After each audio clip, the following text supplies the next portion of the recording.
In this presentation, we will be considering the itemized deduction, Schedule A deduction of medical expenses. We are down here in terms of our income tax equation. Remember, the top half of the equation is basically an income statement. We have the income or gross income or revenue, the above the line deductions or Schedule 1 deductions or deductions for income, and then the subtotal of AGI or adjusted gross income.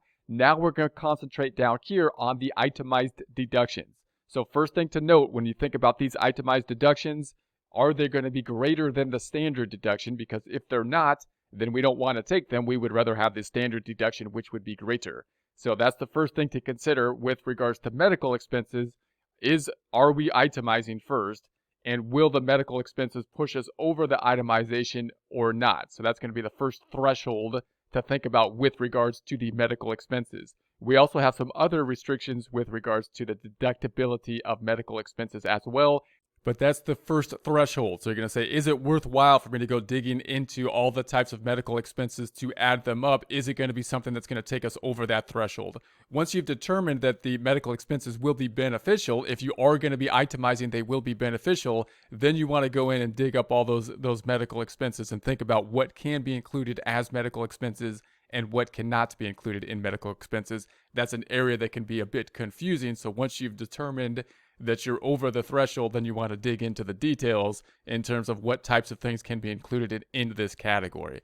With regards to the tax forms, we're going to be concentrating here on line 9 of the 1040. So we're into those itemized deductions. This is either the standard or itemized. We're considering the itemized here. We would be taking from Schedule A then the medical and dental expenses. So this is the section in the Schedule A that we're going to be concentrating in on. Line 1 says medical and dental expenses. Line 2, enter the amount from 1040 or 1040 SR, line 8B. That's because there's going to be an AGI or income limitation. Multiply line 2 by 10%. So then we're going to take 10% of that, which is basically the AGI limitation being put in place. Then subtract line 3 from line 1. If line 3 is more than line 1, enter 0. So this is another kind of, you can see the phase out basically right there within the Schedule A. That's another phase out within the Schedule A. And then you notice, again, the Schedule A has to be over a certain threshold in order to be able to clear the standard deduction for it to be beneficial. All right, medical expenses. You can deduct only part of your medical and dental expenses that exceed 10% of the amount of your adjusted gross income on Form 1040 or 1040 SR line 8B. So this is going to be an income limitation. So we're on the Schedule A. Can we even include this deduction as something that will increase the itemized deduction? Well, only if it exceeds 10% of the adjusted gross income. So whatever your income is, basically the adjustments to it, the above the line deductions, that's going to be your AGI income, that subtotal in the first part of the equation. It's got to be over 10% of that before it's even going to add up to the items on the Schedule A that could then need to be deducted only if they clear the standard deduction. If you receive a distribution from a health savings account or a medical savings account in 2019, you can also take a look at the publication 969 to figure your deduction, and you can find that on the IRS website, irs.gov. Examples of medical and dental payments you can deduct. So once you've determined, hey, I'm going to be over that threshold, over the 10% AGI threshold, and I'm going to be itemizing, then your question is, all right, let's dig into the details. What kind of things can I add up here? How creative can we get with the medical type of deduction? There's going to be a lot of areas that there's been questions about as to the deductibility of certain kind of medical type of items, because many different types of items you can consider a situation where it could be medically beneficial, but possibly something that also might be beneficial for personal use, something like maybe a spa or something like that. You could make arguments for that. So when you get into those types of areas, you want to basically check the deductibility of it, and you might have to go basically to the code, to the regulations on it, interpretations of it, and possibly into court cases if you're talking about types of things that you're not sure if it's going to be deductible. It's medically related, but possibly if someone was to review it, they might think it's a personal type of item too. So you want to do the research in terms of what types of items are going to be deductible with regards to medical expenses. And those will include, to the extent you weren't reimbursed, you can deduct what you paid for. Insurance premiums for medical and dental care, including premiums for qualified long-term care insurance contracts as defined in Publication 502, but see limit on long-term care premiums you can deduct later. Reduce the insurance premiums by any self-employed health insurance deduction you claimed on Schedule 1, Form 1040. Line 16, you can't deduct insurance premiums paid by making a pre-tax reduction to your employee compensation because these amounts are already being excluded from your income by not being included in Box 1 of the form's W-2. So in other words, the insurance premiums that possibly are through work, you may already be getting a benefit from them by them excluding the income from the income reported on Box 1, which you're going to be calculating your taxes on, which is actually better than an itemized deduction because everybody gets a benefit from that. And you'll recall that you're only going to be getting a benefit here if your deductions for the medical expenses are greater than the 10% AGI and standard deduction and so on. If you are a retired public safety officer, you can't deduct any premiums you paid to the extent they were paid for with tax-free distributions from your retirement plan. And then we have the prescription medications or insulin, which are also going to be items that you can typically include in this section. Continuing on with the deductible items, we have the acupuncturists, chiropractors, and these first two used to be an area where there was questions about, because when you think about types of things like a chiropractor or acupuncture, you would think, oh, is that really in the standard medicine or not? And so those are the kind of questions you'll often have if you're doing like alternative medicine. Then you're going to think about, okay, is this something that I can include in this deductible area or not? So you want to go through on those areas. These used to be items that were more kind of on the fringe, not really thought of as the mainstream medical, and so those would have been items that you want to basically think of, that being acupuncturists. Chiropractors are getting more mainstream now, of course, but any alternative medicines then you want to look into with more detail. We got the dentists, eye doctors, medical doctors, occupational therapists, osteopathic doctors, physical therapists, pediatricians, and so on and so forth in the list. So we want the medical, basically the medical only kind of related stuff. Medical examinations, things like x-ray and laboratory services, insulin treatment, and whirlpool baths or your doctor ordered.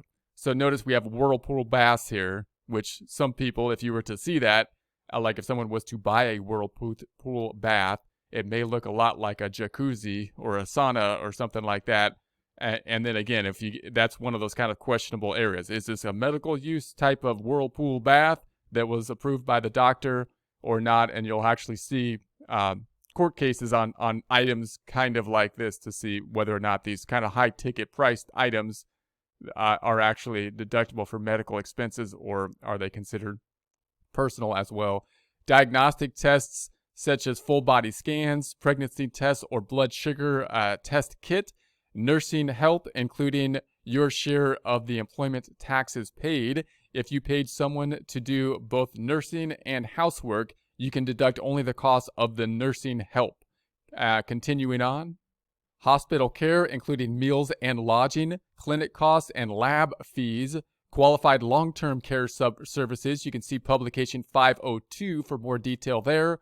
The supplemental part of medical insurance, so that's going to be the the Medicare insurance, so that's going to be Medicare B. This is something that you'll often see when you get your Social Security benefits. You'll see your Social Security benefits in terms of the Social Security benefits you've received, as well as the Medicare benefits are often reported there as well. When you enter that information into software, it'll actually have a line item for what was received in terms of Social Security, and oftentimes the Medicare line item too. Usually it's not something that's going to benefit most people unless they're over that threshold for the itemized deductions to be able to take the itemized deduction over the 10%, and they're itemizing rather than taking the standard deduction.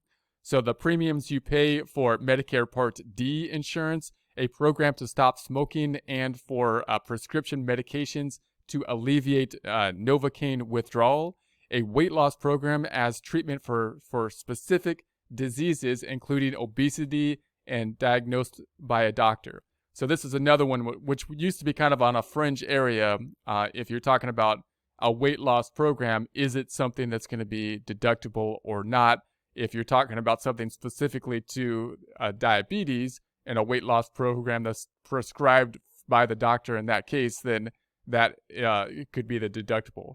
Continuing on, we have the medical treatment at a center for drug or alcohol addiction. We have the medical aids such as eyeglasses, contact lenses, hearing aids, braces, crutches, wheelchairs, and guide dogs, including the cost of maintaining them. We have the surgery to improve defective vision, such as laser eye surgery or radial. I don't know what that is, and that's another one that was kind of on the fringe for a while. If you have basically eye surgery to make your vision from what was pretty good to perfect, the question is that really going to be something that's a medical type of procedure? So that's going to be something included here. Lodging expenses, but not meals, while away from home to receive medical care provided by a physician in a hospital or medical care facilities related to a hospital, provided there was no significant element of personal pleasure, recreation, or vacation in the travel. So anytime we think about lodging and travel and whatnot, you have to get into that area again. Well, where did you go? If was it in a vacation type of area? Is this specifically for medical related travel? So don't deduct more than $50 a night for each person who meets the requirements in publication 502 under lodging.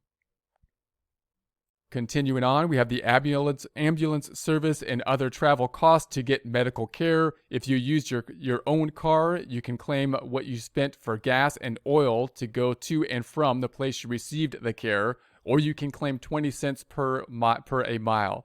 Add parking and tolls to the amount you claim under either method. We have the cost of breast pumps and supplies that assist lactation. Limit on long-term care premiums you can deduct. So long-term care premiums limit, the amount you can deduct for qualified long-term care insurance contracts as defined in publication 502, which you can find on the IRS website at irs.gov, depends on the age at the end of 2019 of the person for whom the premiums were paid. See the following chart. So if the person was at the end of 2019 40 or under, then the cost can deduct is $420. If we're at 41 to 50, then it's at the $790, 51 to 60, $1,580, and so on and so forth. Examples of medical and dental payments you cannot deduct. So notice that if you're thinking about the deductibility of these, some of these things are going to be fairly straightforward. Actual doctor visits and whatnot, you would think would be fairly straightforward. The drugs that you might have prescribed, fairly straightforward. Then you have those things that are straightforward, not deductible. These are things that are actually listed here that are not deductible. And then you're going to have some of those things that might be in a gray area that you're going to have to do further research on possibly and think about, well, this isn't specifically saying it is deductible. It doesn't specifically say it is not deductible.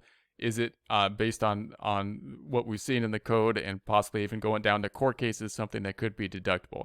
So these are items that you cannot deduct. The cost of diet food.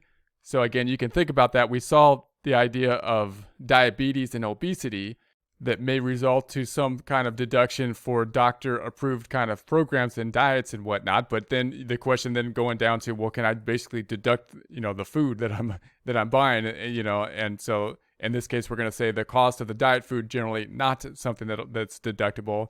Cosmetic surgery, unless it was necessary to improve a deformity related to a congenital abnormality or injury from an accident or trauma or a disfiguring disease. So whenever you're always going to have this distinction too about, is something going to be cosmetic or is it something medical? Is it going to basically take you back to normal functioning conditions, or is it something that's going to be some type of cosmetic surgery that is not benefiting in terms of normal medical conditions? And there's going to be a lot of gray areas in that type of situation as well. Is this cosmetic or is it not cosmetic as to whether or not it's going to be deductible? Next, we have the life insurance or income protection policies. We have the Medicare tax. We have the Medicare tax on your wages and tips, or the Medicare tax paid as part of the self-employment tax or household employment taxes. Continuing on, we have the nursing care for a healthy baby, but you may be able to take a credit for the amount you paid. See instructions for Form 2441. So if that's the situation, you can take a look at Form 2441. That can be found on the IRS website, irs.gov. Next, we have the illegal operations or drugs. So obviously anything that's illegal, if you have illegal operations or drugs, if you're buying the drugs, even if they're drugs that might be recommended, but you're buying them outside because they're cheaper or something like that, you would think, well, they're illegal. Drugs and substances, obviously, typically not something that you can deduct on the federal income tax return. Imported drugs not approved by U.S. Food and Drug Administration. Again, another situation that possibly you might be, people might buy drugs that are cheaper from someplace else, but they're not approved and therefore not deductible because they're not approved by the FDA. This includes foreign-made versions of U.S. approved drugs manufactured without FDA approval. Non-prescription medications other than insulin, including nicotine gum and certain nicotine patches. So nicotine gum and patches not typically included. Continuing on, travel your doctor told you to take for rest or a change. So obviously, if you got doctor's approval to take, in essence, a vacation, that's not something that'll typically be deductible. Funeral, burial, or cremation costs. The actual funeral and burial are not the medical expenses. Those are things that happened before that point, I think. So next, we have the question of whose medical expenses can we deduct on our return. You can include medical and dental bills you paid in 2019 for anyone who was one of the following, either when the services were provided or when you paid for them, provided, or when you paid for them. So we have yourself and your spouse, so that would be fairly clear. So if we have a joint return, both our medical expenses would typically be deductible as well as those of our spouse. All dependents you claim on your return. So if they're going to be a dependent on the return, fairly straightforward. If we're claiming them on the dependent, all dependents on the return. Your child whom you didn't claim as a dependent because of the rules for children of divorced or separated parents. See child of divorced or separated parents in publication 502 for more information. So here's where we get into the gray area. Have a child, would have been a child that would typically be qualified as a dependent, except for the regulations under a divorce setting. And that's when you may be able to still take a deduction, even though they're not on the return as a dependent. Any person you could have claimed as a dependent on your return, except that the person received $4,200 or more of gross income or filed a joint return. So again, they're not on the return as a dependent, but we may still be able to get the deduction in certain scenarios. Any person who you could have claimed as a dependent, except that or your spouse is filing jointly, you can be claimed as a dependent on someone else's 2019 return. For more information, take a look at the instructions for the Schedule A. That's the first place to start. So if you have any questions about the types of deductions that can be taken under the medical expenses, we will include the instructions for the Schedule A here, and then you can also find them on the IRS website at irs.gov. That's usually the first place you want to start the research, and then you can branch out to more specific areas if you have specific questions within them.